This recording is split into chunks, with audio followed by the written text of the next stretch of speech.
বরিশালের বাবুগঞ্জে কোন জায়গায় একজন ইমামের হাত কেটে ফেলেছে, জানেন না? চিন্তা করেছেন একজন ইমাম সাহেব, ইমাম তো একজন সমাজের নেতা, ঠিক কিনা বলেন? ইমাম কি সমাজের নেতা। আল উলামা ওয়ারাসাতুল আম্বিয়া, উলামায়ে কেরাম নবীর ওয়ারিস। উলামায়ে কেরাম কি নবীর ওয়ারিস। মসজিদের ইমাম আজান দিবে, সেই সময় এসে কোনো কথা নাই বার্তা নাই, দাও দিয়া ইমাম সাহেবের এক হাত কাটতো, তাও কথা ছিল। পাষণ্ড সন্ত্রাসী কুলাঙ্গার সন্তান একজন আলেমের দুই হাত কর্তন করে দিয়েছে। যে আলেমের গায়ে হাত দেয় তার জন্মের সমস্যা আছে, ঠিক কিনা বলেন? সুসন্তান কখনো আলেমের গায়ে হাত, যে আলেমের রক্তের সাথে বেয়াদবি করেছে আল্লাহ তাকে দুনিয়ার জমিন থেকে ধ্বংস করে দিয়েছে। আলেম কে? নবীর ওয়ারিস। আলেমকে কষ্ট দেওয়া মানে নবীকে কষ্ট দেওয়া, নবীকে কষ্ট দেওয়া মানে আলেমকে কষ্ট দেওয়া। কিভাবে? নবীকে কষ্ট দেওয়া মানে আলেমকে কষ্ট দেওয়া। যখন ফ্রান্সে নবীকে অবমাননা করা হলো কার্টুন ছেপে, এদেশের কোন কলেজ ভার্সিটি থেকে নবীর ইজ্জতের পক্ষে কোন মিছিল বের হয় নাই। ঢাকা ইউনিভার্সিটি থেকে নবীর পক্ষে কোন মিছিল বের হয় নাই। জাহাঙ্গীরনগর ইউনিভার্সিটি থেকে নবীর পক্ষে কোন মিছিল বের হয় নাই। জগন্নাথ ইউনিভার্সিটি থেকে নবীর পক্ষে কোন মিছিল বের হয় নাই। তার কারণ কি? ওই সব ইউনিভার্সিটিতে কি মুসলমানের সন্তানেরা পড়ে না? জোরে বলেন। বাংলাদেশে যত বেসরকারি বিশ্ববিদ্যালয় আছে, প্রাইভেট ইউনিভার্সিটি আছে, স্কুল আছে, কলেজ আছে, সেখানে কি মুসলমানের সন্তানেরা পড়াশোনা করে না? তাহলে কি তারা রাসূলের উম্মত না? নবীকে গালি দেয়। কোন কলেজ স্কুল ভার্সিটি থেকে নবীর পক্ষে কোনো মিছিল বের হয় না, তার মানে নবীকে গালি দিলে কলেজ ভার্সিটির ছাত্ররা তোমাদের কষ্ট লাগে না। লাগলে তো তোমরা নবীর পক্ষে মিছিল করতা, নবীর ইজ্জতের পক্ষে রাজপথে নামতা। বারবার নবীর ইজ্জতের বিরুদ্ধে আঘাত করা হয়, নবীকে অসম্মান করা হয়, নবীকে গালি দেওয়া হয়। সর্বপ্রথম তার প্রতিবাদ করার জন্য ওলামায়ে কেরাম রাস্তায় নামে। ওলামায়ে কেরাম তোমাদেরকে খুঁজে পাওয়া যায় না। এই কারণেই নবীকে কষ্ট দিলে আলেমের গায়ে কষ্ট লাগে, আর আলেমকে কষ্ট দিলে মদিনাওয়ালা কষ্ট পায়। যেই কুলাঙ্গার নবীর আলেমের হাত কেটেছে, খুঁজে যায় দেখেন, নিশ্চিত ওর ব্লাডের মধ্যে সমস্যা আছে। তার কারণ কুখ্যাত কাফের ওলীদ ইবনে মুগীরা, নাম কি, নবীজিকে গালি দিয়েছে। সাহাবায়ে কেরামের সামনে যদি নবীকে গালি দেয়, সাহাবীরা সহ্য করতে পারে না, দৌড়ায়া নবীর দরবারে গেছে, গো আল্লাহর হাবিব, ওলীদ ইবনে মুগীরা আপনাকে গালি দিয়েছে, ওলীদ ইবনে মুগীরা আপনাকে গালি দিয়েছে, আপনাকে আপনার নির্বংশ বলে গালি দিয়েছে। হাবিবে কিবরিয়া সরকারে দো আলম বলে, শোনো, ওলীদ ইবনে মুগীরা আমাকে গালি দিয়েছে, এর কারণ হলো ওলীদ ইবনে মুগীরার জন্মে সমস্যা আছে। কিসে সমস্যা? জন্মে সমস্যা আছে। ওলীদ ইবনে মুগীরা মজমার ভিতরে বৈশা গল্প করতেছে, সাহাবীরা রাস্তা দিয়ে হেঁটে যাচ্ছে, আর ওলীদ ইবনে মুগীরা দেখা খিলখিলায় হাসে। এই যে দেখো মুহাম্মদের শিষ্যরা যায়, গরিব, খাইতে পারে না, পড়তে পারে না। সমাজের মধ্যে এখনো এমন কিছু মানুষ আছে আলেমদেরকে টিটকারি মারে। ওই যে টুপিওয়ালা যায়, ঝগড়া লাগলেই প্রথম এই মিয়া দাড়ি রেখা আপনি এমন করেন কেন? দাড়িতে তোর কি দোষ করছে? তোর মুখে তো দাড়ি নাই, তোর তো দাড়ি রাখার যোগ্যতাই হয় নাই, তুই তো মহিলাদের ভয়ে দাড়ি রাখতে পারোস না। আর যেই লোক আবার কোন একটা অন্যায় করছে, এই মিয়া তুমি টুপি মাথায় দিয়ে এমন করো কে? এইসব বললে কষায় গালের ভিতরে চটকানা মারা উচিত। নবী সুন্নতের তোরে কি দোষ করছে? গাড়ির ভিতরে দুইজন ঝগড়া লাগছে, একজন দাড়ি ছাড়া আর একজন দাড়িওয়ালা, আরেকজন দাড়ি ছাড়া। দেখবেন প্রথম কথাই কি, এই মিয়া আপনি দাড়ি রেখে এর লগে ঝগড়া করেন, কেন দাড়ি রাখছে দেখে শরীরে কি রক্ত মাংস নাই? তুমি উল্টা পাল্টা করবা আর সে মাইনা নিব, এটা কি হতে পারে? অন্যায়ের প্রতিবাদ করা কি নিষেধ? অন্যায়ের প্রতিবাদ করতে হবে না? আমি যে কথাগুলো বললাম আমার কথার যুক্তি আছে কি আছে না? আছে কি আছে না যুবক? হ্যাঁ, ওলীদ ইবনে মুগীরা খেল খেলায় হাসে, এই দেখো যাচ্ছে। সাহাবীরা জিদ্দে টিকতে না পেরে বলে, ওলীদ ইবনে মুগীরা, আল্লাহর নবী বলছে তোর জন্মে সমস্যা আছে। মজমার ভিতরে বসা, এবার পেস্টিজে লাগছে না, কিরে এত বড় কথা, আমার জন্মে সমস্যা আছে। কে বলছে? বলে আল্লাহর নবী মুহাম্মদ সাল্লাল্লাহু আলাইহি সাল্লাম বলছে তোমার জন্মে সমস্যা। ওলীদ ইবনে মুগীরা এত মানুষের সামনে শিক্ষিত মানুষ ছিল তো, সেখানে কোনো তর্ক করে নাই। ঘরের মধ্যে যায় দরজা লাগাইছে, দরজা লাগাইয়া ফ্যান ট্যান ছেড়ে ঠান্ডা মাথায় বসে চিন্তা করতেছে, হায়রে মোহাম্মদকে গালি দিলাম আর সে আমাকে বলেছে আমার জন্মের সমস্যা আছে। হ্যাঁ, আমি এত বড় নেতা, শিক্ষিত মানুষ, আমাকে বললো আমার জন্মের সমস্যা। একদিন, দুই দিন, তিন দিন পরে ওলীদ ইবনে মুগীরার মা তার ঘরের দরজার সামনে এসে দরজা নক করছে।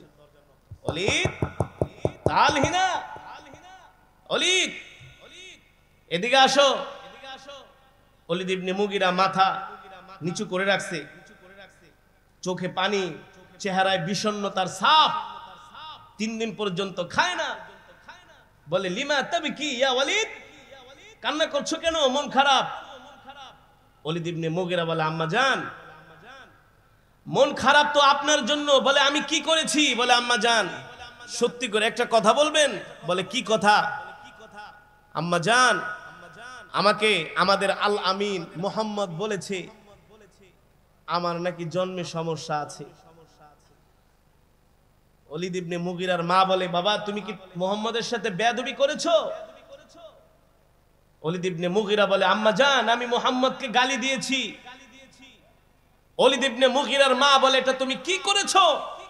মুহাম্মদের মতো এত ভালো মানুষ মক্কার জমিনে আর দ্বিতীয় জন নাই। সে আমানতদার, সে কি আমানতের খেয়ানত করে না, সে মানুষকে কষ্ট দেয় না, আর তুমি মুহাম্মদকে গালি দিলা। ওলীদ ইবনে মুগীরা বলে আম্মা এত কথা শুনতে চাই না, আপনি সত্যি করে বলেন আসলে কি আমার জন্মে সমস্যা আছে? ওলীদ ইবনে মুগীরার মা বলে বাবারে ছোটবেলায় তো তোমার বাবা মারা গিয়েছিল, আমি ছিলাম বিধবা। একদিন টিপ টিপ করে বৃষ্টি হচ্ছে আর তোমার চাচা আমার ঘরের মধ্যে এসে ঢুকছে, ঢোকার পরেই কাম হয়ে গেছে, সেখান থেকেই তোমার জন্ম। ওলীদ ইবনে মুগীরা কপাল থাবড়ায় আর কয় বলে তাহলে তো মুহাম্মদের কথা ঠিকই আছে। ঠিক কিনা বলেন? তার মানে যারা আলেমকে গালি দেয়, আলেমদেরকে কষ্ট দেয়, তাদের জন্ম সমস্যা আছে। ঠিক কিনা বলেন? যতদিন আলেম থাকবে ততদিন ইসলাম থাকবে, যতদিন আলেম থাকবে না এই দুনিয়ার জমিনে ইসলাম থাকবে না। সুতরাং যুবক সাবধান, তোমাদেরকে কোরআন শোনায় আলেমরা, তোমাদেরকে কোরআনের বাণী শোনায় আলেমরা, ইসলামের কথা বলে আলেমরা, দ্বীনের কথা বলে আলেমরা। সুতরাং আলেমদের সাথে কখনো বেয়াদবি করা যাবে না। ঠিক কিনা বলেন? প্রশাসনকে বলবো যেই কুলাঙ্গার আলেমের হাত কেটে দিয়েছে ওকে ফাঁসির কাস্টে ঝুলানো হোক, নইলে দুর্বার আন্দোলন করে তোলা হবে। ঠিক কিনা বলেন? আলেমকে কখনো বেইজ্জতি করতে দেওয়া যাবে না। সম্মানিত হাজিরিন, আজকে এই কাজ যদি কোনো একটা মাদ্রাসায় করত, কোনো একটা আলেম করত, 71 টেলিভিশন দেখতেন, এই পর্যন্ত 21টা নিউজ করত, লাইভ দেখে তো লাইভ, হাত কতটুক কাটছে, কতটুক ব্যান্ডেজ লাগাইছে, কোন ডাক্তারের কাছে আছে, কোন হসপিটালের কাছে আছে, ডিসির কাছে যাইতো, ওসির কাছে যাইতো, ইওনো টিওনো সব দৌড়াদৌড়ি শুরু করে দিত। ঠিক কিনা বলে? একজন আলেমের হাত কাটছে, এখন মিডিয়া নিশ্চুপ।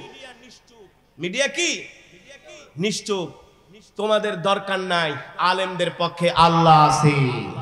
কে আছে? জোরে বলেন কে আছে?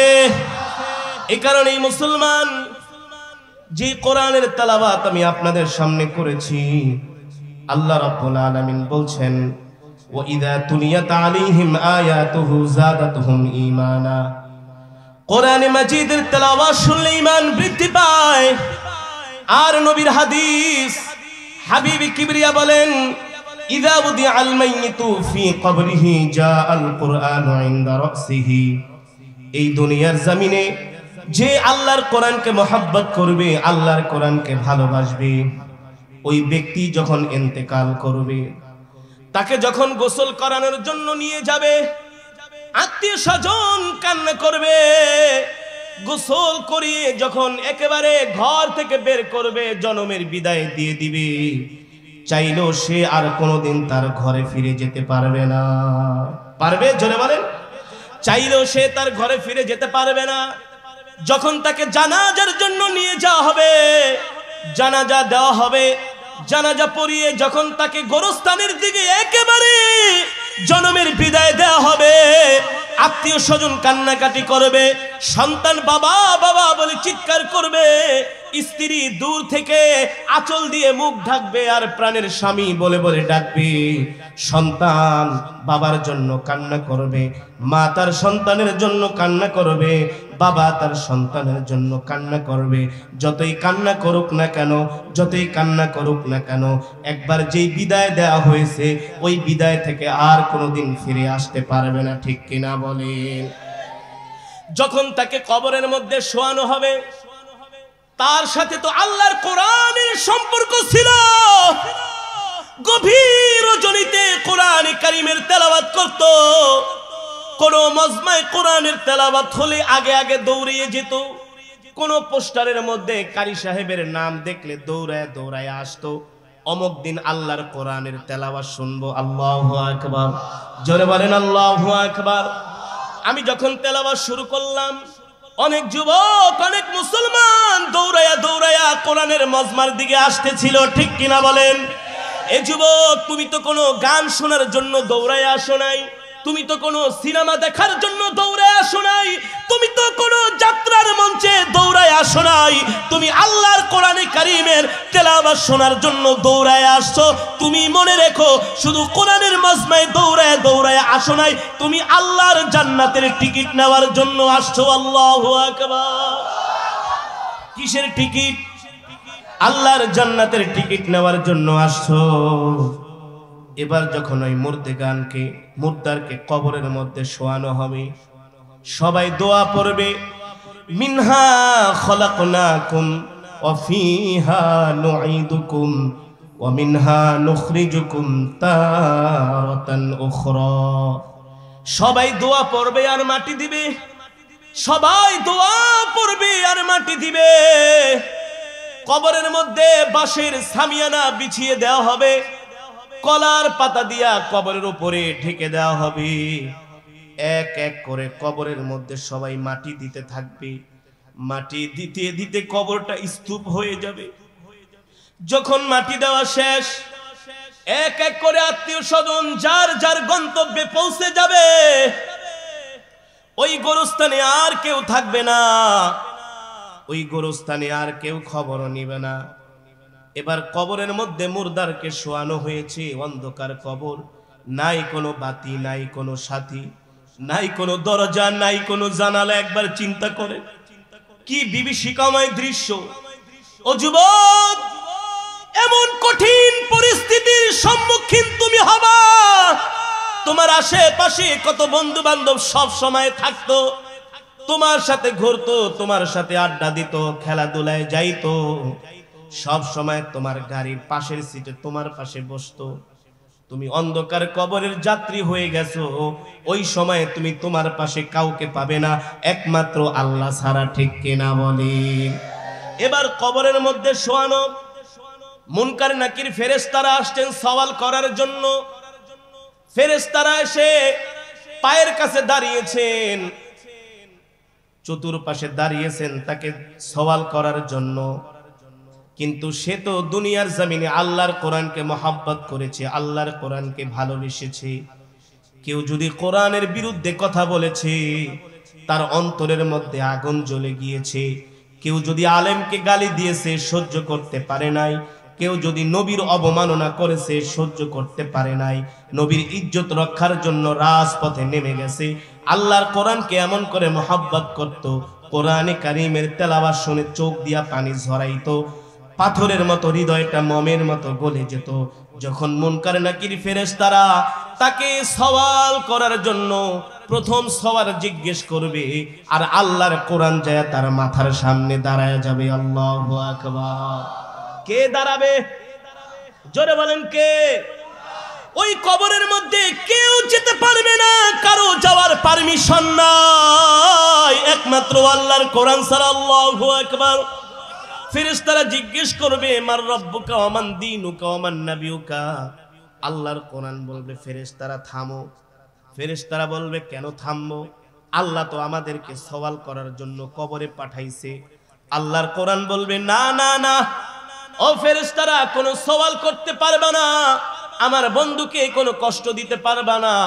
আমার বন্ধু দুনিয়াতে অনেক কষ্ট করেছে, এই কোরআনের জন্য মার খেয়েছে, এই কোরআনের কথা বলার জন্য তাকে জেলের মধ্যে বন্দী করা হয়েছে, এই কোরআনের কথা বলার কারণে তার উপরে নির্মম নির্যাতন হয়েছে, ঠিক কিনা বলেন? এই কোরআন শিখতে যায় সে কোনোদিন ভালো খাবার খাইতে পারে নাই, 3 বেলা ডালের পানি খেয়েছে। আপনারা তো অনেক আরাম করে বাসায় খান, বাংলাদেশের প্রতিটা মাদ্রাসার মধ্যে 2 বেলা ডাল দেওয়া হয়। কয় বেলা? কয় বেলা? 2 বেলা ডাল দেওয়া হয়। আমরা যখন যাত্রাবাড়ি মাদ্রাসায় পড়তাম, যখন সকালবেলা আমরা খাবার আনতাম, আমাদের ডালের যে বালতিটা ছিল, ওই ডালের বালতিতে যখন সকালবেলা বালতি দিত, দেখতাম আধা ঘন্টা পরে সাদা সাদা পোকগুলো ভেসে উঠত, সাদা সাদা পোকগুলো ভেসে উঠত। ওস্তাদের কাছে যেয়ে বলতাম, হুজুর ডালের মধ্যে পোকা। কয় বেটা বিসমিল্লাহ কয়া খায়া ফেলা, এটা পোকা মনে করবি না, মনে করবি যে এটা মশলা। এটা কি? মশলা। আলেমরা এত সহজে দ্বীন ইলম অর্জন করে না, আলেমরা দ্বীন এত সহজে শিখে না। আপনারা সকাল 10টা পর্যন্ত ঘুমায় থাকেন, একদিন রাত 3টা বাজে এই মাদ্রাসার বারান্দায় আসা দেখবেন ছোট ছোট বাচ্চারা কোরআন পড়তেছে। কোরআন, কেউ তাহাজ্জুদের নামাজে সেজদায় লুটিয়ে পড়েছে, আবার ছোট ছোট বাচ্চারা কোরআন শিখতেছে। সকালবেলা ফজরের আগে শীতের সময় সবক শুনাইতে আসে, একটা ভুল হলেই হুজুররা ওই শীতের ভিতরে বেত দিয়া পিটান মারে। কত কষ্ট!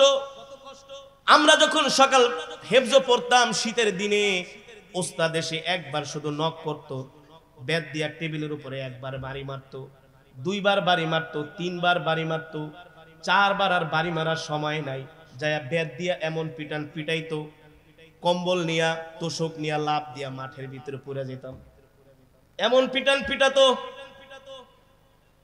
সবকের মধ্যে একটা ভুল হলে শীতের সকালে যদি হাতের ভিতরে বাড়ি দেওয়া হয় কেমন লাগে? এমন পিটান দিত, মনে হয় চামড়া ফেটে রক্ত বের হয়ে যাইতো। দেখতাম চামড়া ফেটে রক্ত বের হয়, উস্তাদ বলে এটা হাতটা গালের সাথে লাগা।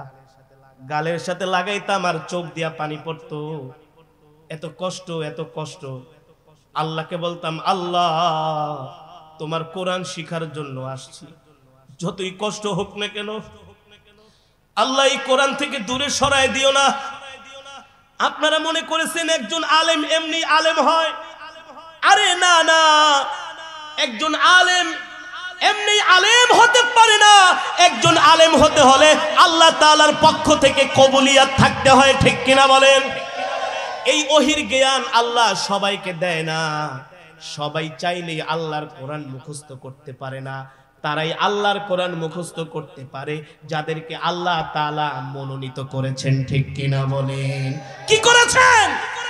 তাদেরকে আল্লাহ মনোনীত করেছেন যারাই আল্লাহর কোরআন শিখবে, যারা কোরআনে হাফেজ হবে। বুঝতে হবে এটা সাধারণ কোনো মানুষ নয়, আল্লাহ তাকে পছন্দ করেছে, আল্লাহ তাকে কবুল করেছে, এ কারণে সে আলেম হতে পেরেছে।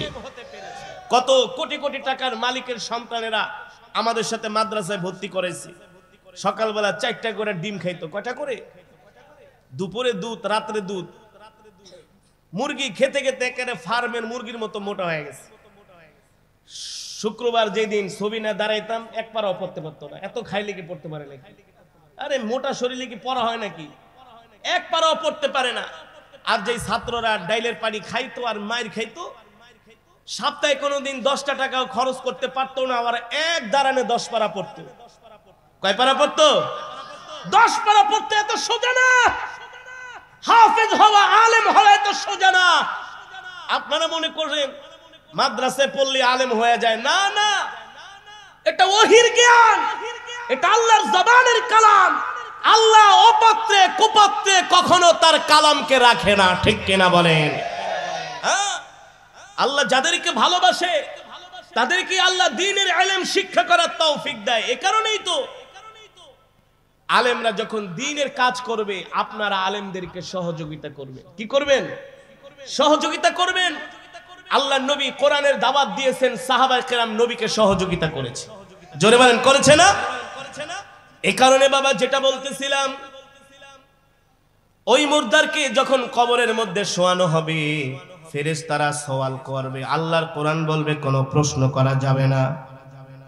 ফেরেশতারা বারবার প্রশ্ন করবে। আল্লাহর কোরআন বলবে তোমরা চলে যাও, আমার বন্ধুকে ডিস্টার্ব করো না। আমার বন্ধু দুনিয়ার জমিনে অনেক কষ্ট করেছে, তাকে আরাম করতে দাও। ফেরেশতারা বলবে না না না, আমরা প্রশ্ন সওয়াল না করে কবর থেকে যাব না। এক পর্যায়ে কোরআনের সাথে ফেরেশতাদের সাথে ঝগড়া লেগে যাবে। আল্লাহু আকবার, জোরে বলেন আল্লাহু আকবার। ফেরেশতারা বলবে আপনি আমাদের কাজে বাধা দিচ্ছেন, কি আপনার পরিচয়? এত বড় ক্ষমতা আপনি কোত্থেকে পেলেন? আপনি আমাদেরকে প্রশ্ন করার জন্য আমাদেরকে সুযোগ করে দিচ্ছেন না। কি আপনার পরিচয়? আপনার পরিচয়টা আমাদের কাছে দেন। এবার আল্লাহর কোরআন বলবে, ও ফেরেশতারা, তোমরা আল্লাহ তাআলার ফেরেশতা, তোমাদের অনেক ক্ষমতা আছে, তোমাদেরকে আল্লাহ ক্ষমতা দিয়েই কবরে পাঠিয়েছেন সওয়াল জবাব করার জন্য, আমি মানি, কিন্তু আমার চাইতে তোমাদের ক্ষমতা বেশি না। এবার ফেরেশতারা বলবে আপনার পরিচয়টা দেন। এবার আল্লাহর কোরআন বলবে তোমরা হচ্ছ আল্লাহর ফেরেশতা, আর আমি হচ্ছি স্বয়ং আল্লাহর জবানের কালাম। আল্লাহু আকবার। আল্লাহর জবানের কালামের ক্ষমতা বেশি নাকি ফেরেশতার? জোরে বলেন, জোরে বলেন। একজন পুলিশের ক্ষমতা বেশি নাকি প্রধানমন্ত্রীর ক্ষমতা বেশি? আপনাকে যদি প্রধানমন্ত্রী ফোন করে সকালবেলা আইসো বঙ্গভবনে, তোমাকে নিয়ে নাস্তা করব, কি মনে করেন একেবারে গ্রামের তৃণমূল পর্যায়ের একজন নেতাকে প্রধানমন্ত্রী ফোন করছে, সকালবেলা বঙ্গভবনে আইসো, তোমাকে নিয়ে নাস্তা করব। ওই বেটা হচ্ছে গ্রামের একজন ইউনিয়ন পর্যায়ের একজন নেতা।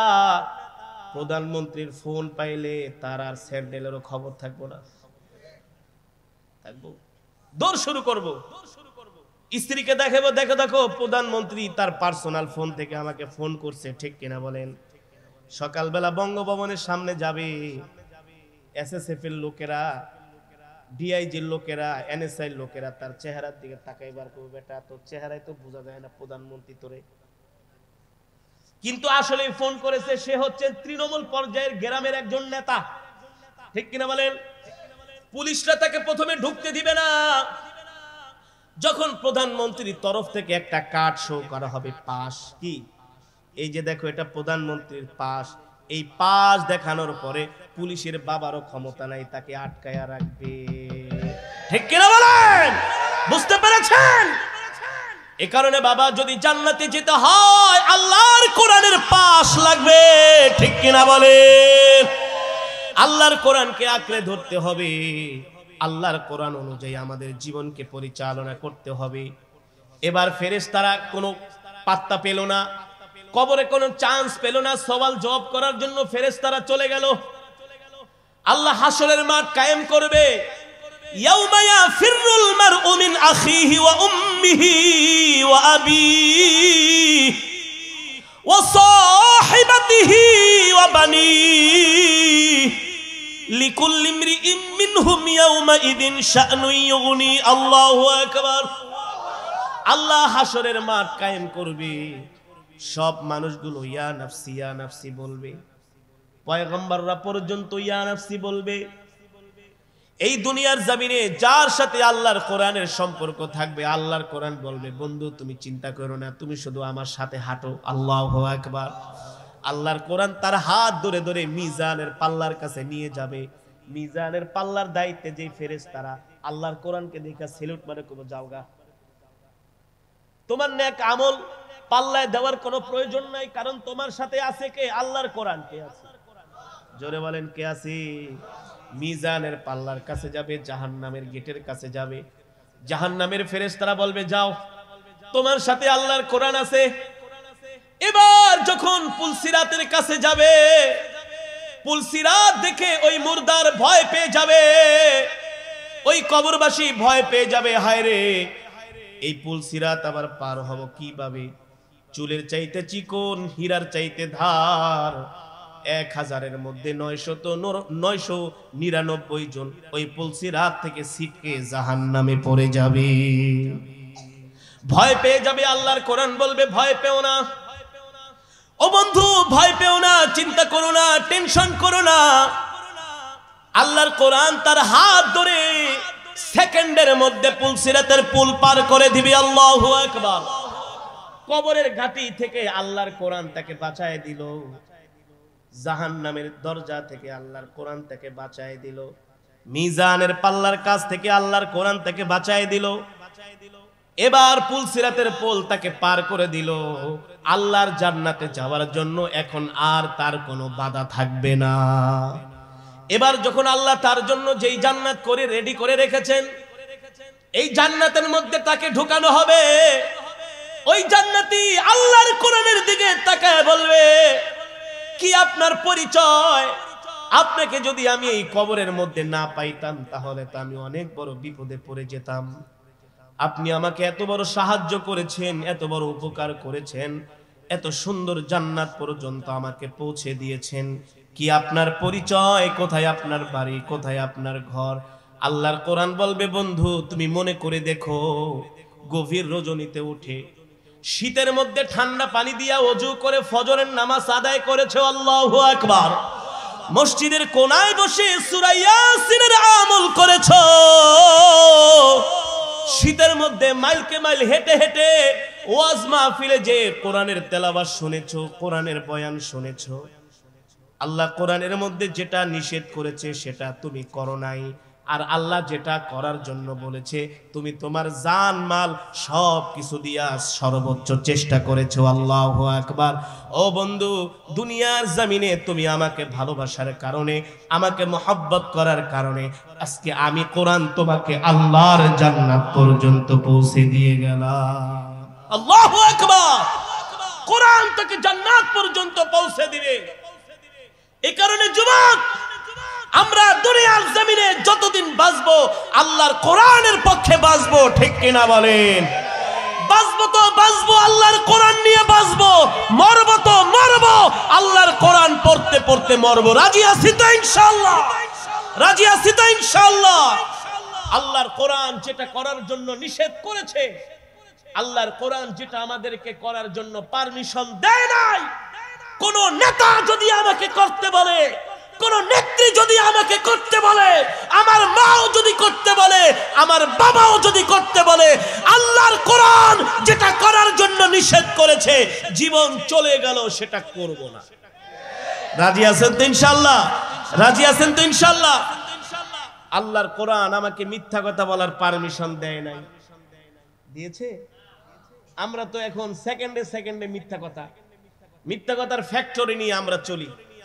হাওলাত দিছে 50,000 টাকা দেওয়ার কথা, এক সপ্তাহ পর ফোন দিছে, বন্ধু আজকে তো শনিবার, তোমার তো 50,000 টাকা দেওয়ার কথা ছিল।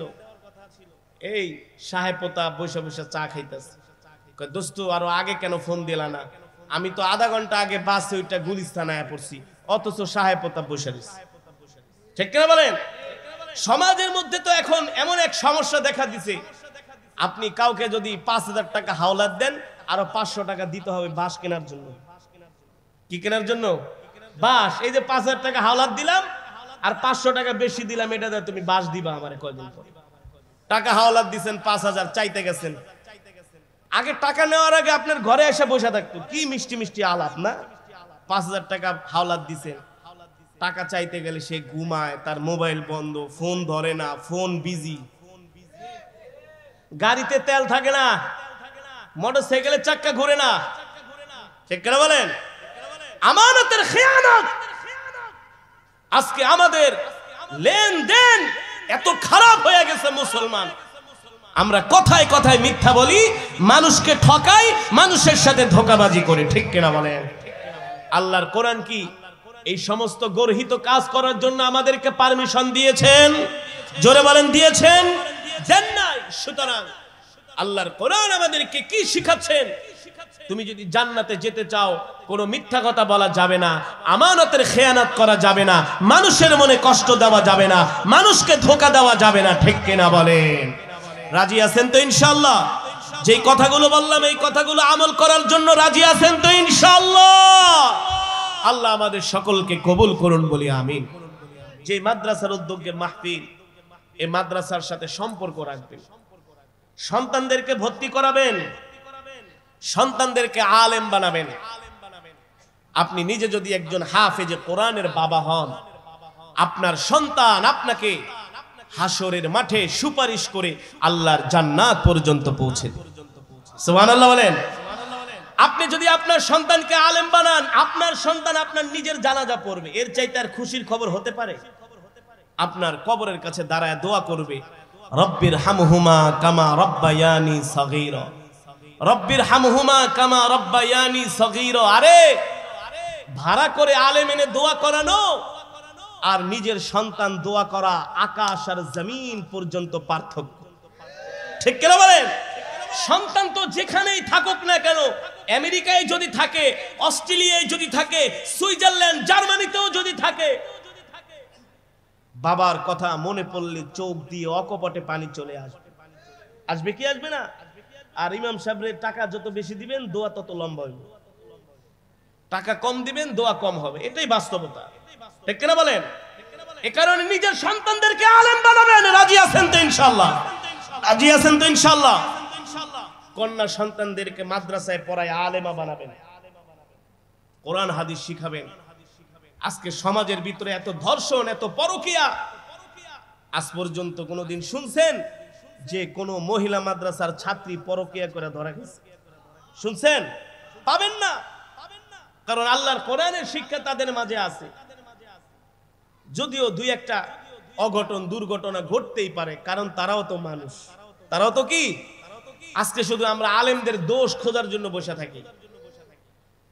শাহ আতাউল্লাহ বুখারী রহমাতুল্লাহ আলাইহির কাছে একদল লোক আসছে, আয়েশা বলে, হুজুর আমাদেরকে একজন ইমাম দেন। কি দেন? বলে ইমাম চাইছো? বলে হুজুর আমাদের কিছু শর্ত আছে। কি শর্ত? বলে ইমামের কিছু কোয়ালিটি, গুণ থাকতে হবে। বলে কি গুণ? বলে ইমাম এই করতে হবে, সেই করতে হবে, মিথ্যা কথা বলবে না, 5 ওয়াক্ত নামাজ পড়বে, একেবারে চরিত্র এমন হতে হবে, অমন হতে হবে, আমানতদারি, এই সেই, কোনো কিছু তার ভিতরে কোনো গুনার লেশ মাত্রাও থাকবে না। আতাউল্লাহ বুখারী বলে, বাবা তোমরা তো ইমাম চাইতে আসো নাই, তোমরা আইছো আমার কাছে নবী চাইতে। কি চাইতে? তোমরা যে গুণগুলো বলছো এই গুণ কোন আলেমের মাঝে নাই, এগুলো তো নবীওয়ালা গুণ ও আম্বিয়াদের গুণ, ঠিক কিনা বলেন? যারা আলেম তারাও রক্তে মাংসে গড়া মানুষ, মাঝে মাঝে দুই একটা ভুল হইতেই পারে, পারে না? তাও কম, 100-র মধ্যে 1-2টা আলেমদের ভুল হয়, ওইটা নিয়ে পুরা দুনিয়া মাতামাতি করে। এই কারণে বলবো, নিজের সন্তানদেরকে আলেম বানান, কন্যাদেরকে আলেমা বানান, ঘরের মধ্যে কোরআনের তেলাওয়াত জারি করে দেন, কোরআনের তেলাওয়াত চালু করে দেন। ইনশাআল্লাহ আমাদের ঘর থেকে অশান্তি দূর হয়ে যাবে। যেই ঘরের মধ্যে আল্লাহর কোরআনের তেলাওয়াত নাই, ওই ঘরের মধ্যে আল্লাহর রহমত নাই।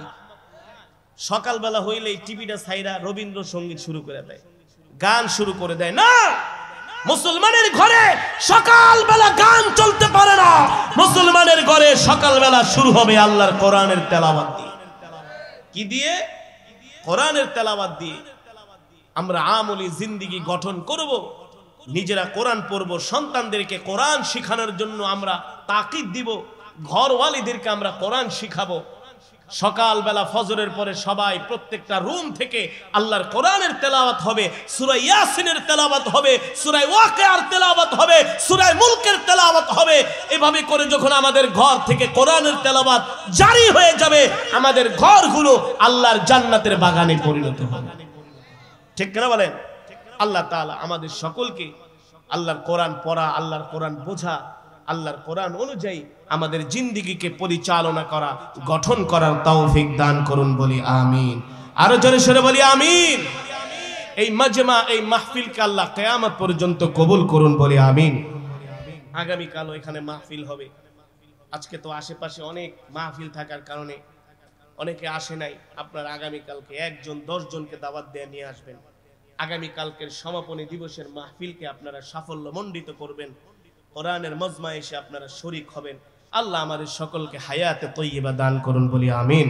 দুরূদ শরীফ পড়ি। আল্লাহুম্মা সাল্লি আলা মুহাম্মাদ ওয়া আলা আলি মুহাম্মাদ কামা সাল্লাইতা আলা ইব্রাহিম ওয়া আলা আলি ইব্রাহিম ইন্নাকা হামিদুম মাজিদ।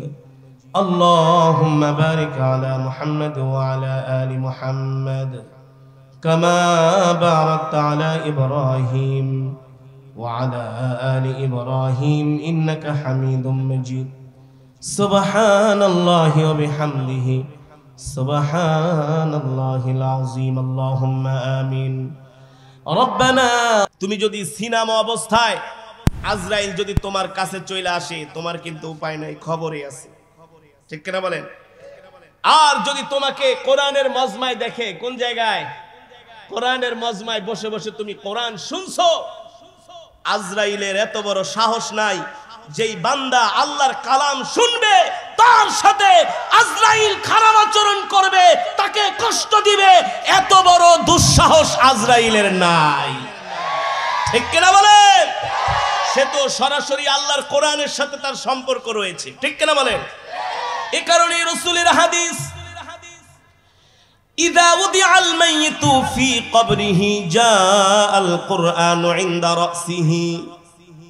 ও যুবক মুসলমান, আমি বানায় বানায় বলছি না, আমি তোমাদেরকে কোনো ধোঁকার মধ্যে ফেলছি না, আমি তোমাদেরকে কোনো কল্প কাহিনী শোনাচ্ছি না, আমি তোমাদের কোনো মিথ্যা প্রলোভন দেখাচ্ছি না। ও যুবক, আমার নবী বলেছেন, চন্দ্রের আলো যেমন সত্য, সূর্যের আলো যেমন সত্য, তার চাইতে আরো কোটি কোটি গুণ আমার নবীর কথা সত্য।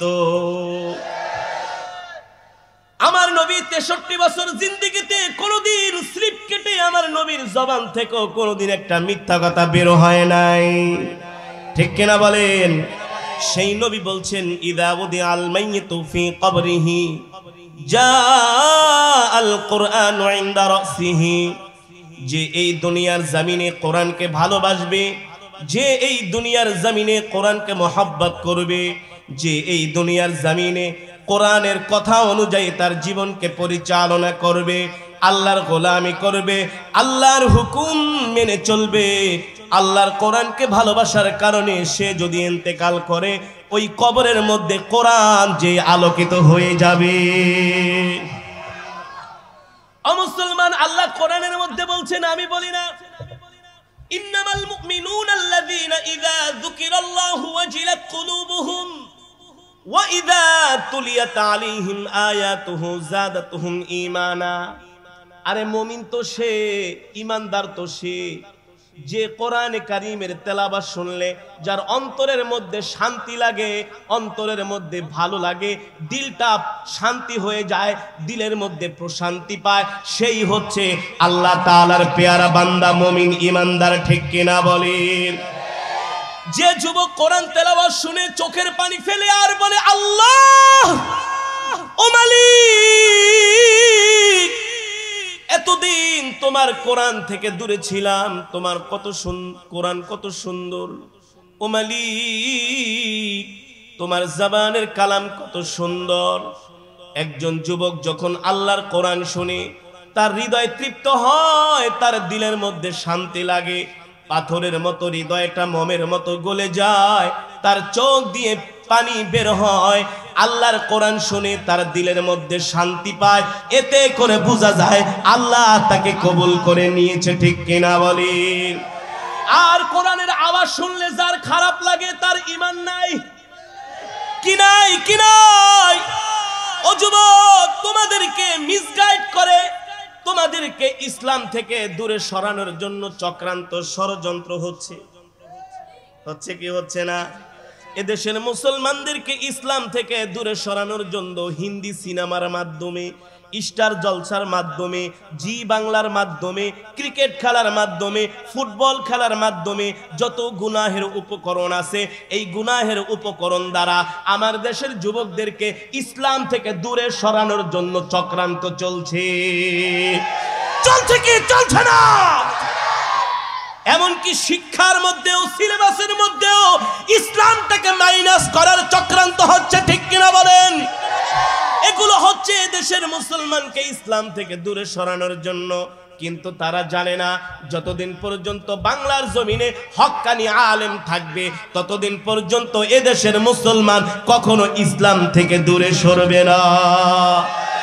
দূরে সরানোর যতই চক্রান্ত ষড়যন্ত্র হোক না কেন, এদেশের যতদিন পর্যন্ত হক্কানি আলেমরা কোরআনের কথা বলবে, ইসলামের কথা বলবে, আর যুবকরা যদি আল্লাহর কোরআনকে আঁকড়ে ধরে, এদেশের মুসলমানদেরকে ইসলাম থেকে দূরে সরানো সম্ভব না।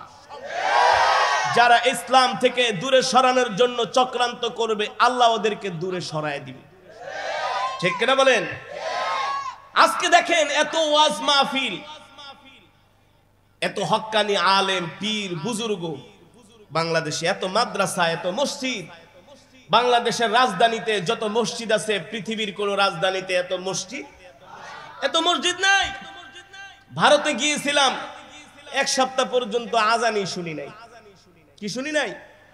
কত উন্নত উন্নত দেশে গেলাম, বলি ভাই নামাজ পড়বো, বলে হুজুর নামাজ যদি পড়তে চান মসজিদে তাহলে 20 কিলোমিটার গাড়ি চালায় যেতে হবে। কয় কিলোমিটার? ফজরের নামাজ পড়তে যাবেন 20 কিলোমিটার, আসরের নামাজ পড়তে যাবেন গাড়ি চালায় 20 কিলোমিটার। আর রব্বে কারীমের কত বড় রহম, কত বড় করম আমাদের উপরে, দয়া। বাংলাদেশের প্রতিটা গলিতে গলিতে মসজিদ, মাদ্রাসা, এটা আমাদের জন্য নেয়ামত, ঠিক কিনা বলেন? ও মুসলমান, এত মসজিদ, এত মাদ্রাসা, এত খানকাকে যদি নেয়ামত মনে না করো, আল্লাহ নেয়ামত ছিনিয়ে নিয়ে যাবে। কি করবে?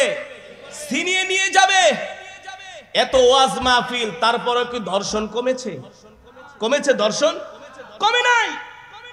সেই কিশোরগঞ্জের একজন মা তার আপন ফুফাতো ভাইয়ের সাথে পরকীয়ায় লিপ্ত হয়েছে। কিসে? তার একজন কন্যা সন্তান ছিল, মাইশা। মা দেখলো, সন্তান দেখলো মা তার আপন ফুফাতো ভাইয়ের সাথে পরকীয়ায় লিপ্ত।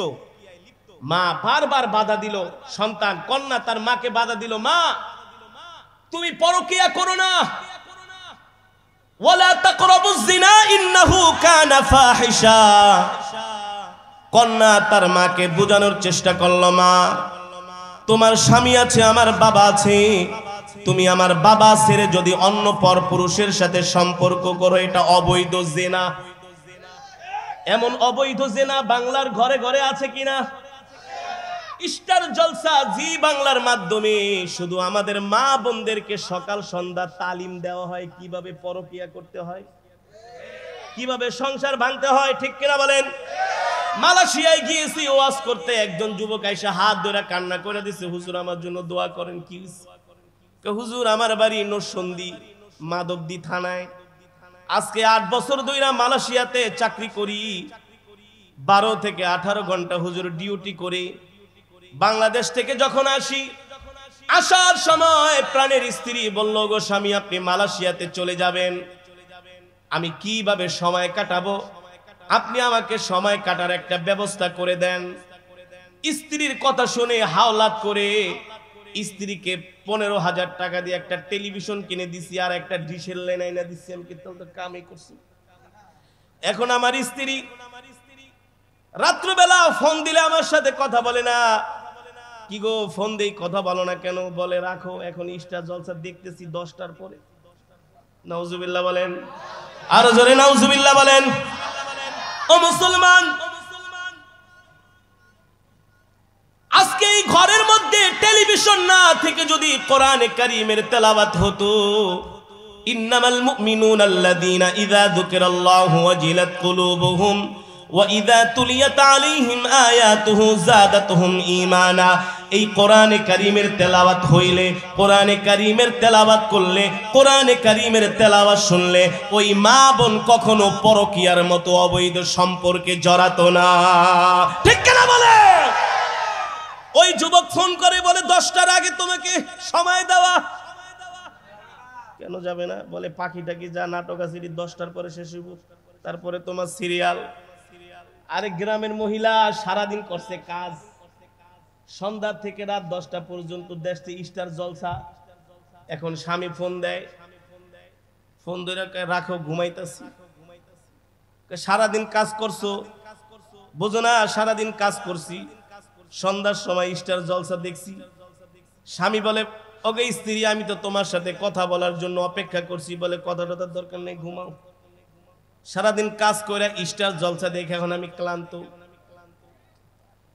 একদিন, 2 দিন, 1 বছর, 2 বছর যেতে যেতে ওই যুবকের স্ত্রী অন্য একটা ছেলের সাথে সম্পর্কে জড়িয়ে গিয়েছে। সে নিজে বিদেশ থেকে টাকা পাঠায় প্রতি মাসে মাসে তার অ্যাকাউন্টে, মায়ের অ্যাকাউন্টেও দেয় না, বাবার অ্যাকাউন্টেও,